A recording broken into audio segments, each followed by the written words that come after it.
Welcome back. You're still watching the AM show, and this particular segment is very dear to me. I believe that you genuinely want to be financially independent this year. You've been putting this on your yearly resolution, but you keep failing, including me. Well, today we begin the journey to financial independence, and as we speak, the December salary has been dissipated. Is there hope for you? Well, we have Peter Nyako Kwadwo Asare Nyako, and he's the Executive Director for Center for Financial Literacy Africa. And he joins me via Zoom for more on this. Now, Peter, my December salary is almost finished. Is there any hope for me? Hello, good morning. Yes, indeed, there is hope for you. Once you plan your finances, there is hope for you. So it all depends on how you plan this new year. If you plan it well, you will enjoy your financial resources. Well, I mean, January never ends, really. and the December salary is almost finished. Where do we begin when the account is almost in the negative? Because like me, many will have to survive, really. Great. So to begin your financial planning for 2024, I think the first thing you need to do is to assess your actual financial position. So this is where you analyze your financial situation. So you take an inventory of where you stand financially in terms of your assets and your financial obligations. How much do you have to your name? And how much are you supposed to pay people that you owe? So you need to assess your financial situation.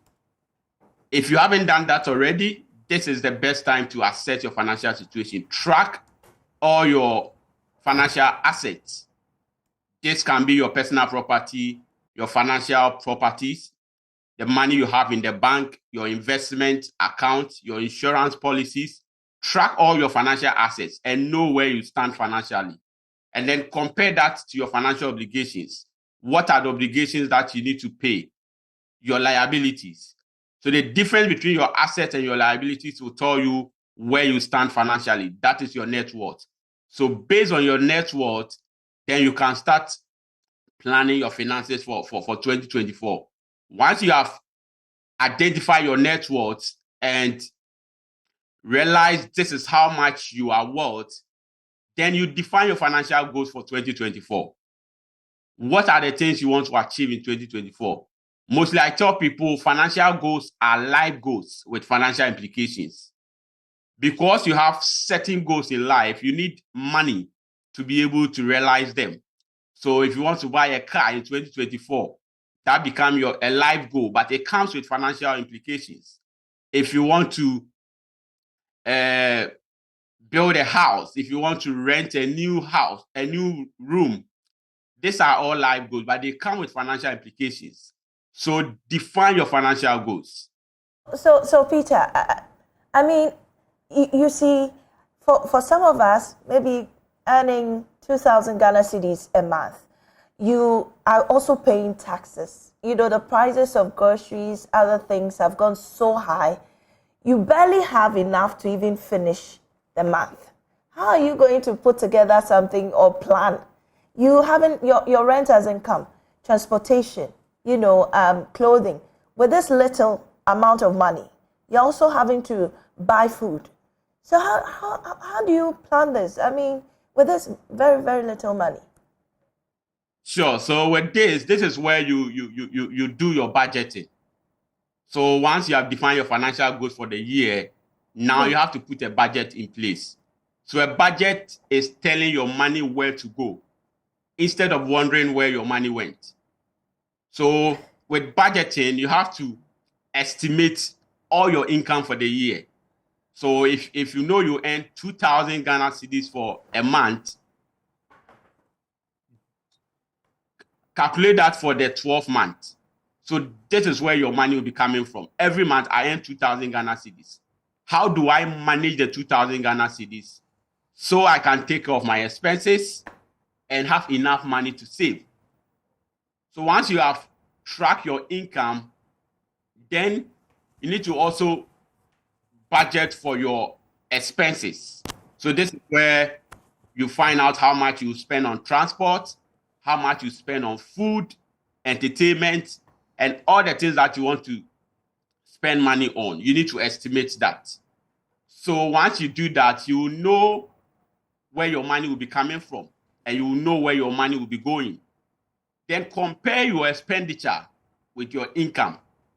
And if you realize your expenditure is higher than your income, this is where you focus on your needs. So mostly we spend money on things that are not our need. Your needs are the things you need so your life can move on. They are the things that matter in your life. Right. You need to focus on spending your money on your needs first before you even look at the other aspect, your wants. So once you focus on your needs and still you don't have enough money to cover your needs, this is where you either increase your income or you cut down on some of the expenditure that you are making. Right. In your opinion, what habits should people avoid if they want to be financially stable or independent? Come again. I'm asking, in your opinion, what kind of habits, should people avoid to be financially stable or independent? Great. So the first habit I would say is the need to spend money to impress others. So most I tell people, you don't need to spend money to impress. You need to spend money to invest. Right. And so there's this social pressure, lifestyle inflation that is in the system. And so if you follow that trend, you will not be able to utilize your financial resources. So you need to cut down on expenditure that are really not important. So you focus on your needs instead of spending on things to impress people. 2, the second thing I would say is we need to delay gratification. Okay. The need for urgent spending sometimes also put people in financial struggle. The need for impulse buying. So you are walking in town, you see something, the thing is nice. At that moment, you just want to buy it. You need to pause for a while. Which we do a lot. The ladies, we do that a lot. So You see, I tell people anytime you want to make a purchase, you need to pause for a while. And when you take pause, we have P. So the first thing is your priority. The thing that you are buying, is it on your priority list? Is it in your budget? So you need to ask yourself, anything you want to buy, make sure it is part of your priority list. The second thing is for you to look at the affordability. So the A is affordability. Is it something that you can pay cash for? If you're buying something and you can't pay cash for it, then you need to think about it twice. So look at the affordability. Can I pay cash for it? Then look at the usability, the U. Is it something I'll use often? Sometimes you buy something and when you get home, you'll be like, I shouldn't have bought this. Okay. So ask yourself if it's something that you can use often. And then the S, sensibility. Is it something you need or is just cool to have? Right. But please go ahead. I'll come in later. Yes. So the usability, is it something you need or is it something that is just cool to have or you just want to use it to impress others? So look at the usability. And then the E, expensiveness. Okay. Ask yourself, is this less expensive? Can I get it less expensive somewhere else? So this is where you compare prices and make sure you are getting it at a reasonable price. So anytime you want to make a purchase, just pause for a while before you take that decision. Well, like I said earlier, some of us, our salaries are almost dissipated. Some have even already taken a loan to, finance the rest of the days until the next, income comes. But in this situation, how do you even start from zero? How do you start from scratch when there's nothing to even fall on? So before you can plan your finances, you need money. Without money, there's no financial planning. So what I tell people is make sure you increase your income. Make sure you are getting an income. You are getting an income. So first, you need an income.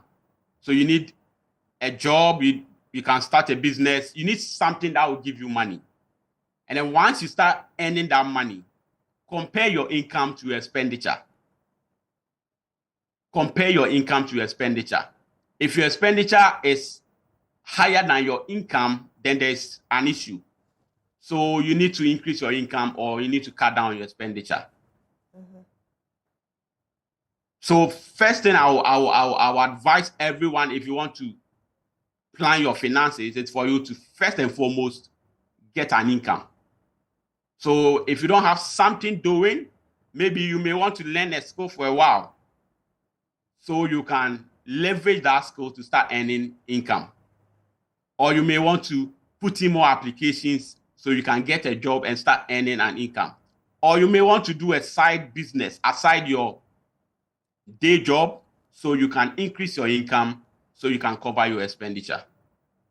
Well, also about, investments. Some people don't even think about investment when they feel they earn very little. Do you have any ideas on investment opportunities for people who would want to, start from scratch, from something small? Sure. So with investment is really an important element in the financial planning process. So you need investment so you can build wealth. And so for investment, you need to, first of all, before you do an investment, ask yourself, how do I want my investment to earn me money? Because there are various ways investment earns money. Mm-hmm. You can get income. So if you're looking for an income, then you need to invest in income generating assets or investment that will provide income over time. So if you buy a T-bill, at the end of the maturity period, you get your interest, and that comes in the form of income. If you want growth, others will do investment because they want growth over time. So someone will buy a stock and decide to leave that stock for a while so the stock can grow over time. So look at your investment objective. What are you looking for? Are you looking for income or you want growth? If you are looking for income, you can go into the securities, buy treasury bill, buy stocks, start your own business, invest in income generating assets, things that will provide income over time. If you want growth, invest in assets that will grow your income over time. So if you start a business, sometimes the money you invest in your business, you not get the rewards immediately. It will take some time for you to start seeing results. If you invest in, let's say, agribusiness, you will have to wait for a while for your money to grow over time. And so the investment objective is very key. The investment objective is very key. Knowing what you want before you put your money to risk is really an important aspect. There are so many areas where you can invest your money. You can start your own business. You can invest in securities. You can invest in money market instruments. You can even go into real estate. You can start a side business. So there are a lot of things that you can do. You can also invest in yourself. So your value will increase over time. So that is something small I can say about investment for now. Well, Peter, before you go, I want to know whether, how do you remain accountable to yourself when you're spending? Because sometimes it's quite difficult to stick to a plan. If you don't get anybody guiding you, pushing you, how do you remain accountable? Great. So there are financial advisors, financial coaches in the system. You can get an accountability partner. It could be your friend, someone who will always check up on you. So with a new year, I think one thing a lot of people need to do is to get accountability partners. It can be with your spouse. It can be with your friends. You can also get a financial coach. And I am always available to be your accountability partner if you need someone to put you on track so that can help your financial decisions in 2024. Right. Any more advice for the people out there? I mean, for I'm very particular about those who of us in the very low income bracket. You know, it feels, yeah, this is very nice. You're saying it easily, but how realistic can we take up these actions? You know, for very low income people, some even earn as less as 500 cedis a month. Yeah. So what I would say is, first, like I said, you need to know your income level. So know your income level. Always make sure you compare your income with your expenditure. And if your expenditure is way higher than your income, maybe you need to stop doing certain things. Maybe you need to, if your room or your rent is way higher, you need to move to a less expensive apartment so you can always balance your income and your expenditure. And also one thing I would say is it is not about how much you make, it is how well you are able to manage your money. And so even if you are making 500 Ghana cedis a month, you can still manage your way and live on that by limiting your expenditure.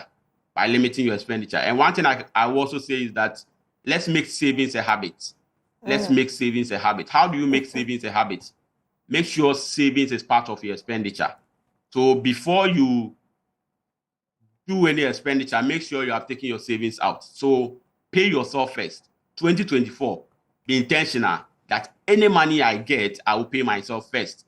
So if you get 100 Ghana cedis, make sure 10 Ghana cedis will go into savings. If you get 500 Ghana cedis, make sure 50 Ghana cedis is going into savings. So be intentional about it and tell yourself in 2024, any money I get, I will pay myself first. At least 10% of my income will go into savings, and that will help you to maneuver your way when the going gets tough.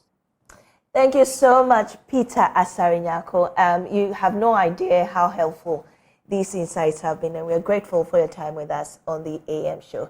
Peter Asare Nyarko is the Executive Director, Center for Financial Literacy, Africa, and this takes us to the sports segment.